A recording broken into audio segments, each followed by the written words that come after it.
Adi akani qo'shiqlari eshitilsa, Adi akani eslatmaydida, o'sha eshitilayotgan tinglovchini birinchi muhabbatini, o'zi yoshligidagi xotiralarini eslatadi. Xotiraga boramiz.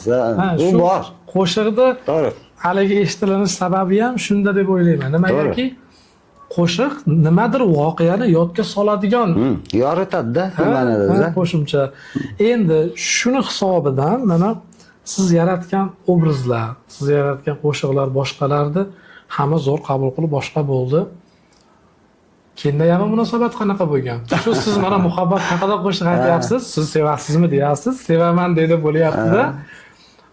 Oilani qiziq qanaqa bo'lgan qarashi sizga? Endi bu hali aytilgandek, endi Kenis, Ayes o'zi muzikant ayol, meni bolalarim muzikant. Fortepianodan dars beradi bu ayol. Men notadan qiyinlansam, yo qanaqadir holatdan qiyinlansam, men undan maslahat so'rab olaman. Har kuni shu tingir-tingirda u eshitadi-da u. Bir soat o'tirsam, bir soat ting'ilaydi, u eshitadi. Endi u ham uyda-da endi u.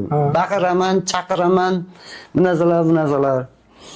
Keyin bir kirib yoqib qolgan joyini ma'ti zo'r chiqyapti deb qo'yib ketadi. Ma'ti zo'r chiqyapti deb qo'yadi. Masherimi deb qo'yaman. Ajin ovoz boplaymiz ajin deb qo'yaman. Munosabat shunaqa bo'lgan buniki.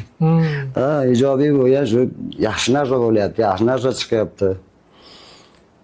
Shu bilan 6 oy ichida bo'lganda